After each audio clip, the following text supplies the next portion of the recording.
Hello there, beautiful beings, and welcome to my sacred space. My name is Raven, and thank you so much for being here. Today, we get to unbox the Tarot of Curious Creatures by Chris Ann. This is a deck published by Hay House. Now, if you find her name familiar, that's probably because Chris Ann is the creator of the Muse Tarot, Lightseer's Tarot, and the Sacred Creators Oracle, if I got that right. So this is her new deck. It is very peculiar indeed. So this one has 78 plus 1 cards. So we are going to find out what's the additional card later once we have a look at the cards. For now, I want to read you the back. It says, the Tarot of Curious Creatures. With their illuminating conversations and grounded wisdom, the curious and quirky characters in this 78 plus 1 card deck and guidebook are a strangely familiar twist on the traditional tarot. Journey with these friendly creatures to the center of your truth and allow them to guide you toward the unfolding of your intuitive knowing.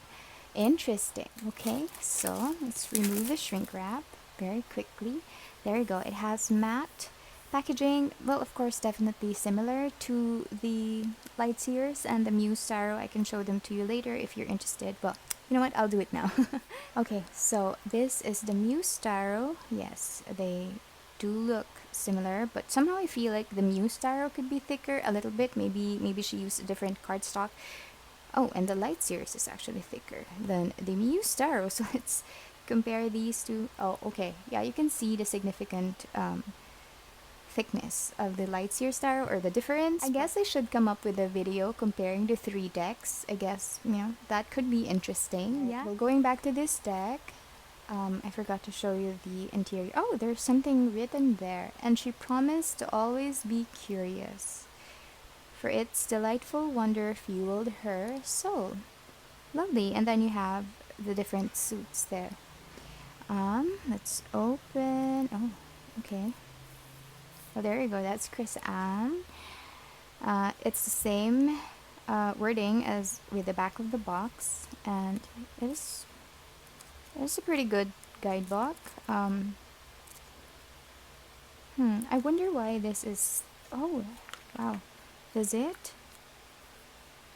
Somehow I feel like it has a different cardstock, but we'll have a look at it later. I just want to go through the guidebook with you. Oh, by the way, if you guys are just here for the full flip through, and if you just want to see or have a look at the images, please check out the timestamp on my description box below so you can jump through that part, okay? Let's have a look. So here are the different decks by Chris Ann. And then table of contents. Of course, it's not colored. The other two decks aren't as well. So here, meet your curious guide. Welcome to the world of curious creatures, peculiar guides, and unfamiliar familiars. Your journey with this deck will be an unusual and fantastical one, and I am just so excited to meet you. But before we begin, please go ahead and grab your deck so that you can see me clearly. Yep, me, the curious guide narrating this section of... Oh, okay, cool. That's very interesting. A different way of writing things. It's like you're just communicating with the actual curious guide, and I don't know if it's this Raven over here. Okay, going back, so you have readings with this curious cards, pathworking. Okay, what else? And you have a QR code here for take a photo of this fancy code with your smartphone and we'll walk you through pathworking. Oh, cool. That's interesting. Okay, heads or tails. I guess this would be your upright and reversed. Okay, and then we have the spreads. All right, so the first spread is everyday curiosity spreads. I guess that would be your daily pulse. And then we have Earth Steward spread, taking action spread, mating season spread. I guess that's for love readings. Guidance spread. Okay, and then on to the majorly curious messages. So yeah, this would feature your major arcana cards. Okay, we have the Fool. Oh, there are two Fools. Okay, interesting. See page 46. If yours is Fool 2.0. Okay, that's cool. I guess I don't understand why we have two Fool cards here. Okay, so I peeked. This is the Fool 2.0 deja vu. Okay, that's so cool. I guess, maybe they started or restarted the Fool's journey with another Fool, I guess, just to come full circle. Oh, Full, as in Full. Full circle of the fool. I don't know, like, yeah, a play of words. Here, I can see that you don't have a thumbnail of the images on the guidebook, but that should be fine, I guess. Um, Polar bear conversations. Oh, raven conversations. Oh, yeah, so this is the high priestess. It's very interesting. I love that she used a raven. Time and space are more flexible when we experience them to be. I invite you to look at the lines between past and future and present, and then find the lines that point toward your own healing. You are connected to all things. How does your intuition speak to you? Tell me what your intuition feels like. So I guess these could be like really awesome guides when you do your tarot journaling. So that's impressive that we have that there. And this is an anamorphic deck, so I wasn't super keen on it the first time I saw it. I'm just giving you a quick look of the guidebook. We're not gonna go through the whole thing, but I just wanna. Gosh, why do I always like start saying something and then I get carried away and my thoughts? It's just all over the place. I apologize, but anyway, okay. So we're done with the guidebook. And we're going to have a look at the cards now. Oh, okay. Oh, okay. Oh, okay. So yes, it is significantly thinner than the Muse Tarot. Okay, so this I think is your QR code that would lead you to the audio file that she has. Okay, so I changed my layout just because I wanted to show you these two backings as well from Chris Ann's other decks. Now, before I remove this, I just want to say that it does look thinner, significantly thinner than the Lightseers, and a little bit thinner than the Muse Tarot. Okay, let me just rip this open, I guess. Careful not. Oh, see, I was just gonna say, careful not to ruin the sides because that happens with Hay House decks. Unfortunately, I hope the other deck that came in along with this one doesn't have this as well. Yeah, because the binding is so tight, the paper gets folded. That's sad. That is sad. Hey House, stop doing that. It's always the King of Pentacles that gets murdered. Anyway, so here, I'm gonna get another card because I don't want to be sad looking at that one. So yeah, significantly thinner cardstock. Just wanted to show you. Well, these two are edged. Well, I edged them, and yeah, it is a lot thinner. It is more bendy, more flexible because there's not a lot of resistance. This one's the best cardstock. Well, actually, well, this is kind of old, I guess, but let me- huh? I don't know. Maybe the Muse is actually thicker. Could it be? Huh. Well, I guess, they could be the same size. I don't know. But, these cards are definitely thicker and more sturdy than this one, if that makes sense. But the backing is beautiful, as you can see. I love that Chris Ann stuck to her roots, I guess, because, the Lightseer Tarot looks like this. So it is quite similar. It still has that diamond burst design, I guess. And I love that, you can clearly see that it's from the same creator at least, or same artist. Well, Chris Ann is both the artist and the creator of the deck, so that's very interesting. The sides of the cards, they're kind of rough. I don't understand that, but okay. Well, here are the images. So, oh, okay, all right. I was thinking, hey, where's the border? It does have a border, but at the bottom part, it's covered by foliage. So, I guess that's just how it is created because, of course, it's a curious deck. It's a very peculiar deck, so okay. I'm gonna put on some music so we can start with the flip through and then we'll talk about the cards.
So that is the full flip through of the Curious Creatures Tarot deck or the Tarot of Curious Creatures by Chris Am. And I had a lot of giggles, to be honest.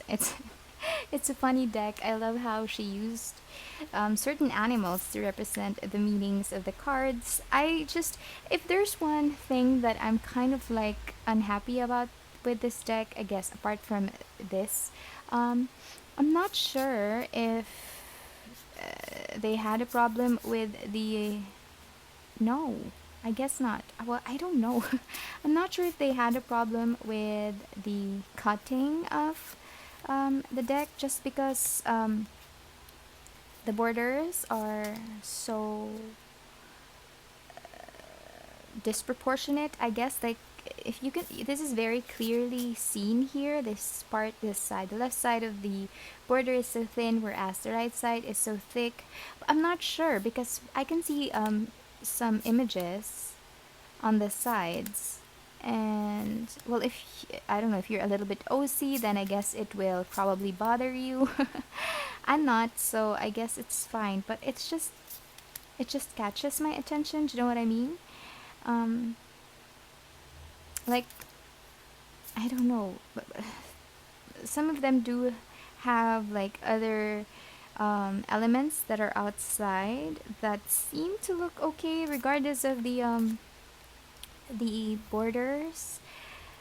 Ooh, very interesting deck indeed, and you can't really cut it out because some of the elements are outside onto the borders. So, oh, I love this card. Well, I think it's a very lovely deck. You know, I wasn't expecting that I would like it. I love how the tower, it kind of like really exploded, and the number is out of whack.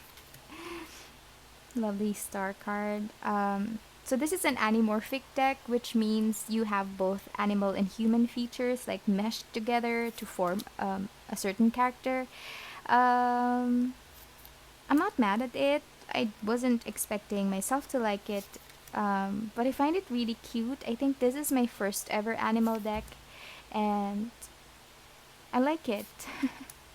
I'm enjoying the images. Of course, there are a lot of cats, and also there are several things here, like certain elements and symbolisms that would still, of course, connect you to the actual meaning is what I can't talk. Actual meanings of the cards, of the typical RWS archetypes. Well, it does have the same, or it is loosely based, I guess. Or I don't know, like maybe she just completely tweaked the design, but you can see the connection with RWS. Oh, and one thing I just want to point out that it seems like the card is somewhat textured. It's not smooth like this. This is super smooth. It's not glossy, but you know the cards are smooth, whereas this one, it does have some sort of roughness to it. I actually like the cardstock. I don't mind it being thin. Or sorry, yeah. Um, let's try later to shuffle this one. What else? It's very interesting. This deck is a complete oddball.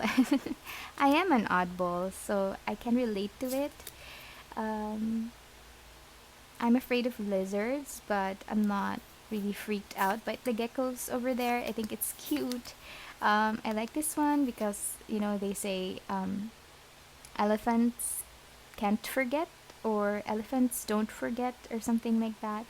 And for the Six of Cups, of course, nostalgia, memories. So I think it's good. I like how she. Look at that!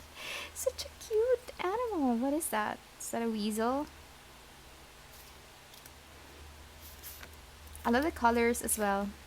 Vibrant. Oh, and by the way, I don't know, this artwork or art style, somewhat, I don't know what about it that makes me think of the 5 cent deck, the independent deck. I want that deck as well, but I don't know, it's not completely the same, but it gives me that vibe, I guess. I don't understand, but I like this deck. Gosh, I'm rambling. I'm gonna go through it again very quickly just because. Wow, I think it's very pretty. I'm gonna give it a shuffle just so that we can see if I can shuffle it. Maybe I can. Maybe I can because it is, it is thinner. Wow, oh my gosh, this makes me happy. I can actually shuffle it and it shuffles well. The cardstock is amazing. I guess, it is thinner, but, thinner doesn't always mean lower or lesser quality. It still depends on the actual paper that was used, so sometimes the GSM of the cards, it could be thick, right? But if you're unable to shuffle it, just like the Modern Witch Tarot, then, I would prefer this paper than the Modern Witch Tarot any day. Okay, so I zoomed out. So, yeah, this is a pretty deck. I'm interested. I like it. It definitely caught my attention. I love the cats. And the different animals here, and even though they're animals, they do have some sort of like this facial expression, and I think it's really cute. So hooray for my first animal deck. I'm glad that I got the Tarot of Curious Creatures by Chris Ann with the 2 full cards. There you go. Let me try to fan it. But yeah, that's my unboxing and review of the Tarot of Curious Creatures by Chris Ann. Do you like this deck? Do you think it's cute, or is it a little bit too peculiar for you? Let me know what you think. I would love to hear your thoughts. Leave me a note, a comment, a question, whatever. I do respond to all the comments below. Thank you for being here. See you again soon. Bye.